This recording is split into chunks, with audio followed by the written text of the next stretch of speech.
Le handball est fantastique, la voix enthousiastique. Bienvenue dans cette nouvelle vidéo, nouvelle présentation de ce championnat de France de première division masculine, la Liquimoli Star League. Alors, je t'enregistre cette vidéo-là un petit peu dans une configuration un peu particulière. Je pilote tout depuis mon téléphone portable. Je suis en déplacement en ce moment et l'occasion m'est donnée justement de tester justement l'application que j'utilise dans une configuration un petit peu dégradée, mais j'ai quand même réussi à faire ma présentation pour te proposer la vidéo du jour. Aujourd'hui, on parle de l'USDK Dunkerque, l'US Dunkerque Handball Grand Littoral qui va passer sous le crible d'Enthousiastique aujourd'hui. Tu connais les séquences de ce type de vidéo, pardon. Je suis un petit peu, voilà, il faut que je fasse un petit peu des ajustements dans cette config-là, ça va le faire. On va commencer comme d'habitude avec le Yago. On va définir un petit peu les statistiques de Dunkerque, puis le film de la saison. On va enchaîner après avec la séquence des départs. Il n'y en a pas beaucoup du côté de Dunkerque cette année. Par contre, il y a eu quelques arrivées qui sont venus donc garnir l'effectif du nouvel entraîneur. Ce n'est plus Franck Maurice, mais Tariq Ayatoun qui va justement officier pour le compte de Dunkerque cette année. Il était directeur général du club, enfin manager général du club. Il s'ensuit après, dans la séquence suivante, on va poser une grosse question par rapport à Dunkerque. Dunkerque est un grand habitué, un des clubs les plus anciens de la Star League.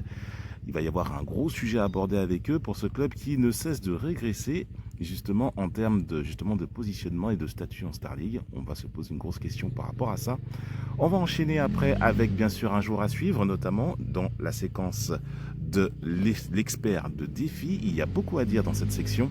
Et enfin, le futur, je t'annonce le résultat de Dunkerque à l'issue de la saison, comment ça va se passer pour eux.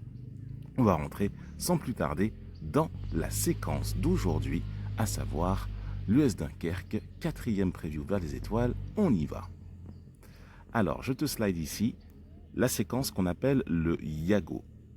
Dunkerque a fini 13e du championnat de Star League l'année dernière avec 20 points, 9 victoires, 2 nuls, 19 défaites, 830 buts marqués contre 886 encaissés. Alors, 830 buts marqués, c'est seulement la 15e attaque, seulement 4 buts de plus qu'Ivry qui a été relégué en Pro League cette année. Mais alors, 15e attaque avec notamment sur ces 830 buts, il y en a 240 qui ont été marqués par Tom Pelayo, soit 29% des buts. Tom Pelayo a fait une saison absolument dantesque sur le plan individuel, mais bien sûr, tu sais bien, ça ne suffit pas. Le handball reste un sport d'équipe, ça ne suffit pas pour pouvoir faire monter Dunkerque beaucoup plus haut que ça, même si sa saison a été absolument historique. Ça reste que rien de moins que le recordman de buts sur une seule saison de Star League. Tom Pelayo reste quand même une légende dans le Nord. Il est parti du côté du Dynamo Bucarest. On va en parler dans la séquence suivante. Je te disais, 830 buts marqués, mais 886 buts encaissés. C'est donc la 4e défense, mais la 15e attaque. Donc c'est tout ce déséquilibre et une saison très irrégulière qui fait que Dunkerque n'arrive que 13e du classement. La plus lâche victoire de Dunkerque, c'était donc contre Nîmes sur le score de 29-24, seulement plus 5 lors de la 4e journée. Et la plus grosse défaite, c'était du côté de Nantes. Nantes, donc un des 3 quarts d'heure du championnat. Ça arrive à tout le monde de perdre à Nantes sur le score de 30-21. Moins 9 encaissés ce jour-là par Dunkerque. Et là maintenant, si je te parle du film de la saison, là je prends mes notes pour pouvoir te filmer ça tout en essayant de maintenir allumé l'écran avec mon pouce.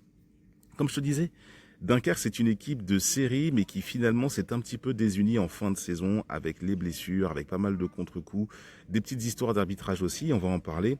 Au tout départ, la saison de Dunkerque l'année dernière a démarré avec 3 défaites d'affilée notamment contre Limoges en ouverture, sur un score de -3. J'ai pas le score exact, mais j'ai l'écart du match. -3 à Limoges, contre Toulouse, défaite de 3 et à Paris, défaite de 8. On parle là de 4 grosses équipes du championnat. Si Dunkerque s'incline contre eux, c'est un petit peu normal, sachant que Dunkerque est un petit peu en dessous, malgré un Tom Pelayo qui n'arrête pas d'artiller tout le temps. Puis après, s'en est suivi 3 victoires contre des équipes un peu plus abordables pour Dunkerque, notamment contre Nîmes, +5, contre Tremblay, +2 et à Aix, +4. 3 défaites s'en sont suivies après derrière, mais des défaites un petit peu moins acceptables, notamment celle contre Créteil, -2, Créteil qui finira relégué à l'issue de la saison. Défaite à Chartres, -8. Ça, celle-là, c'est une défaite qui fait immensément tâche. C'est la deuxième plus grosse défaite de la saison. Mais une défaite qui a énormément fait parler, c'est la défaite du côté de Chambéry, 28-27, avec des gros incidents d'arbitrage à la fin du match. Vraiment, cette victoire de Chambéry était un petit peu à l'arrache. Dunkerque l'a eu un petit peu mauvaise, avec notamment une OMB qui n'a pas été sifflée, la vidéo qui n'a pas été appelée. Je me rappelle d'un Thomas Vilches un peu énervé à la fin de la rencontre avec une histoire d'arbitrage. Dunkerque l'a eu très très très mauvaise. Mais finalement, Chambéry l'a emporté sur ce coup-là. Et ce qui a interrompu cette série de 3 défaites, c'est la victoire contre Saint-Raphaël qui a suivi, une victoire +2 à Saint-Raphaël, pardon, c'était pas contre, mais à Saint-Raphaël. C'est comme ça que ça s'est passé, mais après, à nouveau, 2 défaites consécutives, -2 contre Montpellier et -4 contre Nantes. Bon, là aussi, ce sont des équipes, des grosses équipes du championnat. Difficile de faire des séries contre ce genre d'équipe. Mais après, on redresse un petit peu la barre à la fin de la phase aller de la première partie de la saison. Victoire contre Cesson +1, à Istres +2 et à Évry +4. Là, ce sont des équipes qui sont complètement abordables pour le cas de Dunkerque. Par contre, après donc, on revient en 2025, on relance la machine. Et là, c'est sans doute le plus gros fait d'armes de Dunkerque, c'est le match nul obtenu à domicile contre le Paris Saint-Germain, le match du carnaval, 27 partout. 27 partout, un gros match effectué par les hommes de Franck Maurice à ce moment-là. Et on se dit, attends, on peut faire match nul contre Paris, c'est énorme, c'est magnifique. Mais seulement le match suivant, le match d'affect, tu fais un nouveau match nul, mais cette fois-ci contre Istres, qui se bat pour son maintien. Istres qui était en totale déconfiture, qui est resté sur une série de 9 défaites d'affilée. Je t'invite à écouter la playlist d'Istres, enfin la preview de Istres que j'ai faite hier. Et là, ce match contre Istres, 28 partout, alors que tu fais match nul contre le Paris Saint-Germain, 27 partout une semaine auparavant, tu te poses de très sérieuses questions. Et ces questions, il y a des débuts de réponses qui arrivent, puisqu'après ce match nul contre Istres, tu fais 4 défaites de suite. À Tremblay, -1, à Saint-Raphaël, -7, à Nantes, -9, et contre Chambéry, le match retour du fameux match de l'imbroglio d'arbitrage, -5. 4 défaites d'affilée. Donc là, ton irrégularité commence à peser énormément et ça pèse énormément sur le mental de l'équipe. En ce moment-là, Tom Pelayo, qui devait partir en équipe de France, qui est parti en équipe de France, il y a toute une histoire par rapport à lui. Victoire à Créteil, 31-30. 5 défaites d'affilée après cette victoire. Donc à Créteil, défaite notamment contre Cesson, qui est ton concurrent direct, -1. À Chartres, pareil, une équipe de ta catégorie, tu perds -2. À Nîmes, tu perds -6. À Aix, tu perds -3. Et à Montpellier, tu perds juste de -1. Là, la fin de saison est un petit peu en déconfiture, puisque tu gagnes contre le dernier et relégué Ivry +3 à domicile, mais tu perds 2 fois de -7, une première fois à Toulouse. Et pour le dernier match de Tom Pelayo contre Limoges, tu perds à domicile de 7 buts, aussi également sur le score de 34-27. Tom Pelayo va marquer 10 buts d'affilée. Mais ce sera donc ce dernier match qui sera marqué donc de l'épisode de Tom Pelayo à Dunkerque, l'enfant du pays, avant qu'il parte du côté du Dynamo Bucarest cette année. Mais voilà, la saison de Dunkerque, franchement, était vraiment en demi-teinte. Et justement, le déclassement, on en parlait dans les prévus de l'année dernière, le déclassement de Dunkerque se confirme. Dunkerque ne parvient pas à rattraper les wagons supérieurs de la Star League et va finir même limite avec 5 points d'avance sur Créteil, le premier relégué.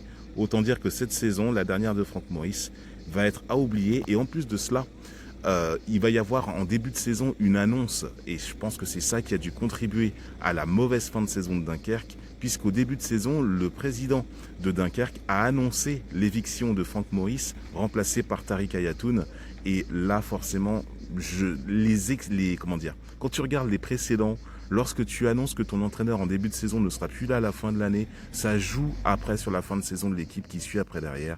Dunkerque a fait une saison un petit peu en roue libre, mais dans le mauvais sens. Personnellement, je ne suis pas certain. Pourtant, Dunkerque, c'est le dernier club avant l'hégémonie du Paris Saint-Germain à être champion de France. D'ailleurs, quand QSI est arrivé au Paris Saint-Germain, Dunkerque a fini champion de France malgré justement le fait les gros renforts de Paris. C'était donc en 2014 à l'époque et c'est la dernière fois qu'un club autre que le Paris Saint-Germain a remporté le titre en Star League. Depuis, le Paris Saint-Germain n'a fait que remporter le championnat tous les ans mais Dunkerque était donc le dernier club forcément qui avait donc une grosse stature à l'époque à avoir remporté ce titre. Depuis, ça slide beaucoup. On enchaîne sur la séquence suivante. Et là, désolé, tu vois des choses, hein. Je suis avec mon téléphone, je fais ça un petit peu, voilà, au mieux, je rôde sur ce type de format-là sur le téléphone. On regarde les départs donc de cette année. Pierre Deruder est parti du côté de Lanester, il était en bout de banc, il n'intervenait pas beaucoup dans la rotation de Franck Maurice. Cornelius Krag, par contre, qui était le deuxième meilleur buteur après Tom Pelayo, lui part du côté de Kolding en Norvège. Tom Pelayo lui-même, donc comme je te l'ai dit, on en a assez parlé, part du côté du Dynamo Bucarest, et Jean-Loup Faustin retourne plutôt du côté de Nîmes. Ce sont les départs enregistrés du côté de Dunkerque. Et maintenant, je slide un petit peu plus, et dans le set de platine, tu vas pouvoir voir que du côté du Stade des Flandres, on va pouvoir justement saluer une équipe qui n'a pas beaucoup changé cette année. Alors là, je vais diminuer ma bulle. Là, ici, je ne sais pas si je peux le faire. Ouais, je vais voir ici. Voilà, je vais slider un petit peu comme ça. Je sais que tu me vois un petit peu gros, mais bon, c'est comme ça, on déroule. 4 nouveaux arrivés, et tu regardes donc bien, on va définir la base avant n'a pas changé du tout, puisqu'à l'aile gauche, Dylan Tossin, Steve Marie-Joseph, on connaît. Poste de pivot, Ben Schutz, le Hongrois, avec Benjamin Havgour. À l'aile droite, Florian Billan et Thibaut Arteaga. C'est surtout à la base arrière, puisque arrière gauche, Gauthier Crépel, qui a été blessé de nombreuses semaines l'année dernière, a lui été promu capitaine de l'équipe de l'US Dunkerque suite au départ de Tom Pelayo. Il va être relégué au poste par Quentin Dupuis. Au poste de demi-centre, on a le retour de Diogo Oliveira, le Brésilien parti à Porto. Il était arrivé à Dunkerque en tant que joker médical il y a 2 ou 3 saisons de cela. Il est de retour cette fois-ci dès le début de la saison à Dunkerque. Il va être relayé par Ludwig Apollinaire. Apollinaire était senti pour être le titulaire, mais il va y avoir bataille entre les deux. C'est peut-être Diogo Oliveira qui va prendre le lead à ce poste. Et 3 arrières droits. Alors, Tom Pelayo est parti. Gabin Martinez, qui était son backup, lui, est resté. Il va être en bataille avec l'arrivant de Toulouse, Mathieu Marmier, qui a bien monté de niveau à la fin de saison dernière. Lui, le natif formé et développé à Toulouse. On va en parler dans une séquence à venir. Et puis le joueur venu du Górnik Zabrze, Tarasz Minocki, le Polonais, qui va arriver aussi également. Donc 2 joueurs pour remplacer l'immense Tom Pelayo, Mathieu Marmier et Tarasz Minocki, et Gabin Martinez, qui lui était déjà là. Il va y avoir bataille à ce poste. On va en parler.